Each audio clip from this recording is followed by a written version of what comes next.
শাহিদান সাক্ষী হিসেবে, মুবাশশিরান সুসংবাদদাতা হিসেবে, ওয়া নাযীরান ভয় প্রদর্শনকারী হিসেবে দায়িত্ব দিয়ে আপনাকে পাঠিয়েছি। আবার আল্লাহ তাআলা বলছেন লাকাদ জাআকুম, তোমাদের কাছে এসেছে রাসূলুন, একজন রাসূল এসেছে। এটা বলেন নাই সাধারণ মানুষ এসেছে, পরে দিয়ে নবী হয়েছে, পরে দিয়ে রাসূল হয়েছে, বরং বলার সময়ই আল্লাহ তাআলা বলছেন লাকাদ জাআকুম রাসূলুন, surely a messenger from me, আমার পক্ষ থেকে একজন প্রেরিত রাসূল came to you, তোমাদের কাছে এসেছে। উনি কেমন রাসূল? আজিজুন আলাইহি মা আনিতুম, তোমাদের কষ্টগুলো কিন্তু ওনার জন্য খুব বেশি শক্ত, সহ্য করা খুবই কষ্টকর, অর্থাৎ তোমরা কষ্ট পাওয়ার আগে উনি কষ্ট পেয়ে যান, তোমাদেরকে এত ভালোবাসেন। আজিজুন আলাইহি মা আনিতুম হারিসুন আলাইকুম, আবার তোমাদের ভালোর জন্য, তোমাদের বেনিফিটের জন্য, তোমাদের উপকারের জন্য উনি বেশি কামনা করেন, উনি আকুতি মিনতি করেন, ওনার মনের মধ্যে তোমাদের ব্যাপারে কামনা বাসনা বেশি। বিল মুমিনিনা রাউফুর রাহিম, আবার তিনি মুমিনদের জন্য রাউফ দয়ালু এবং রহিম অতীব মেহেরবান। জোরে বলুন সুবহানাল্লাহ।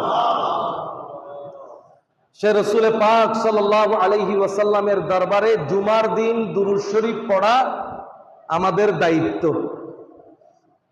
কারণ এটা তার নির্দেশ, এটা তার কি?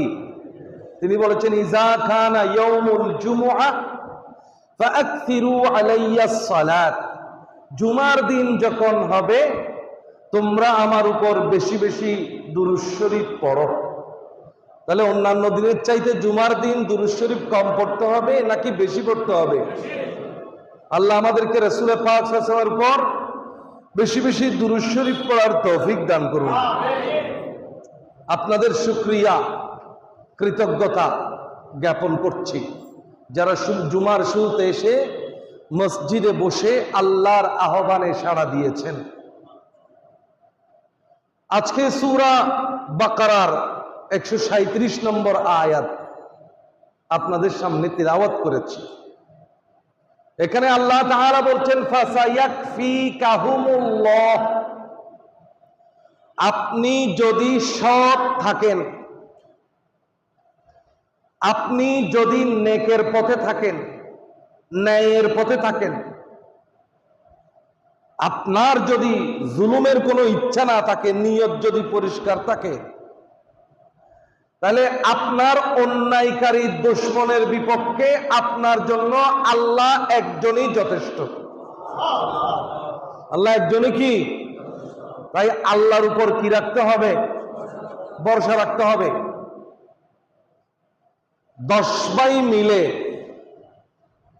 ইউসুফ আলাইহিস সালামকে যখন গর্তের মধ্যে ফেলে দিচ্ছিলেন, ইউসুফ আলাইহিস সালাম বলছিলেন, ভাই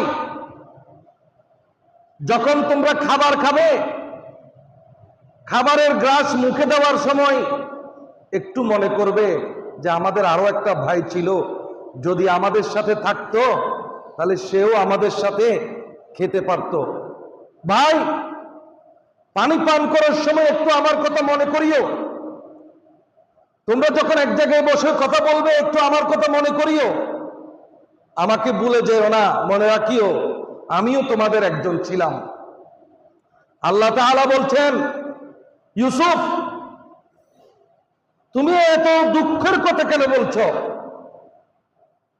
মনে হচ্ছে তুমি জীবনের শেষ কথাগুলো বলে বলছো। তুমি ইউসুফ তুমি এত নিজেকে অসহায় ভেবে তুমি কেন এরকম করে ওদের কাছে অসহায়ত্ব প্রকাশ করছো? তুমি কি সবকিছু হারিয়ে ফেলেছ? দুনিয়ার সবকিছু চলে গেলেও তোমার কি বিশ্বাস নেই যে তোমার জন্য তো একজন আছেন, তিনি হলেন আল্লাহ। গর্তের ভিতরে থাকলে তুমি কি হয়েছে? খোদা ইশারা বলতে হয় নাই, আল্লাহর নবীদেরকে আল্লাহ শিশুকাল থেকে কলবের মধ্যে তার ওহী ঢেলে দেন। অনেক সময় জিবরিল আসেন, কিন্তু অনেক সময় জিবরিল ছাড়া খোদার কালাম ডাইরেক্ট নবীদের কলবে। এই ইউসুফ, তোমার 10 ভাইকে যারা তোমাকে গর্তে ফেলে দিয়েছে, এত অনুনয় বিনয় করার কি দরকার? তোমার আল্লাহ তো নরম হয়ে যায় নাই। ওয়ামান ইয়াতাওয়াক্কাল আলাল্লাহ ফাহুয়া হাসবুহ, যে ব্যক্তি আল্লাহর উপর নির্ভর করে তার জন্য আল্লাহই যথেষ্ট। ইয়াজআল লাহু মাখরাজা, তোমার জন্য আল্লাহ ঠিকই বের হওয়ার একটা পথ বের করে দিবেন। হযরত ইউসুফ আলাইহিস সালাম সবর করলেন, সেই সবর তাকে মিশরের খাদ্যমন্ত্রী বানিয়ে দিল। মিশরের খাদ্যমন্ত্রী বানিয়ে দিল তাকে। তিনি বিক্রি হলেন বাজারের মধ্যে। মিশরের খাদ্যমন্ত্রী তাকে বাসায় নিয়ে গেল, সেখানে তিনি জেল কাটলেন। তিনি বললেন, পাপের চাইতেও গুনার চাইতেও আমার জন্য জেল অনেক ভালো। আমি জেলে যাব, তারপরে গুনাহ করব না। ওই খাদ্যমন্ত্রীর স্ত্রী জুলাইখা তার প্রেমে পাগল হয়ে গিয়েছিলেন, ইউসুফ আলাইহিস সালামের প্রেমে। তবে সেই প্রেম খাঁটি ছিল না। মুহাদ্দিসিন মুফাসসিরিন বলছেন সেই প্রেম কি ছিল না? ওই প্রেমের মধ্যে ছিল শুধু কামনা আর বাসনা। ওই প্রেমের মধ্যে সততা ছিল না। যদি বলেন কেন সততা ছিল না, এটা কেমনে বুঝতে পারলাম? 7 দরজার ভিতরে নিয়েছেন, নেওয়ার পরে জুলাইখাও যথেষ্ট সুন্দরী, খাদ্যমন্ত্রী এমনি বিয়ে করে নাই। ওই সময়ের শ্রেষ্ঠ সুন্দরী ছিলেন জুলাইখা। আর ইউসুফ আলাইহিস সালাম আল্লাহর সৌন্দর্যের, আল্লাহ রাসূলের সৌন্দর্যের 100 ভাগের 1 ভাগ পেয়েছেন।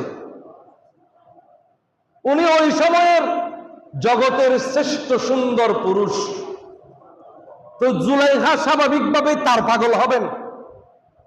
ইউসুফ আলাইহিস সালাম জুলাইখার প্রতি আগ্রহ সৃষ্টি হওয়ার সুযোগ মাত্র সৃষ্টি হচ্ছিল, হঠাৎ করে ছাদের কোনায় ইয়াকুব আলাইহিস সালামের চেহারা অর্থাৎ তার বাবার চেহারা ভেসে উঠল, অথবা আল্লাহর কোন নিদর্শন তিনি দেখলেন।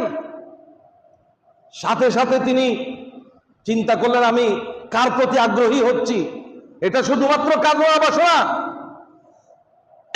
এই প্রেম তো আল্লাহর জন্য নয়। উনি বললেন, আস্তাগফিরুল্লাহ, আমি এই ফিতনা থেকে বাঁচতে হবে। একটা করলেন, 2টা করলেন, 3টা করলেন, একে একে 7টা রুমের 7টা দরজা খুলে যখন শেষ দরজাটা খুলছেন, শেষ দরজা খোলার পরে দেখা গেছে জুলাইখার স্বামী সামনে। জুলাইখার স্বামী সামনে, জুলাইখাও পিছনে পিছনে দৌড়তেছেন, পিছনে কাপড় ধরেছেন, পিছনে কাপড় ছিঁড়ে গেছে। হযরত ইউসুফ আলাইহিস সালামের পোশাক ছিঁড়ে গেছে। তাহলে কেমন পাগল হইলে পিছনে এভাবে পোশাক পর্যন্ত ছিঁড়ে ফেলেন? কিন্তু সেই প্রেম কি ছিল না? খাঁটি ছিল না। কেমনে বুঝতে পারলেন? যখন স্বামীকে সামনে পেলেন, তখন